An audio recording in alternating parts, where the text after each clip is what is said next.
আন্তর্জাতিক মহলে বারবার পাকিস্তান এমন দাবি করে তারা কিছুই করেনি, সাধু সাজার চেষ্টা করে, অথচ নিয়ন্ত্রণ রেখে বারবার গুলিবর্ষণ। আর সেই পাকিস্তানের এখন কি অবস্থা জানেন?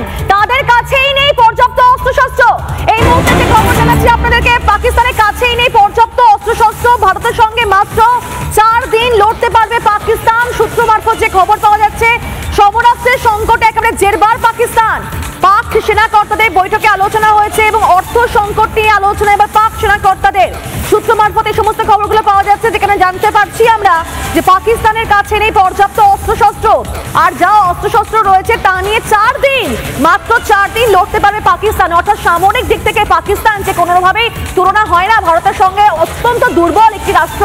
তার কাছে ম্যাক্সিমাম জিনিস তো একেবারে বরাবর দূর কথা, মিনিমাম কোনো কিছু নেই, যেখানে হয়তো ভারতের সঙ্গে মাত্র 4 দিন লড়তে পারবে পাকিস্তান।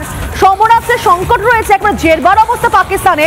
সেই পাকিস্তান আবার যুদ্ধ করার কথা বারবার বলছে। পাক সেনা কর্তাদের সঙ্গে বারবার বৈঠকে আলোচনা হচ্ছে, তাদের অর্থ সংকট নিয়ে তারা আলোচনা করছে।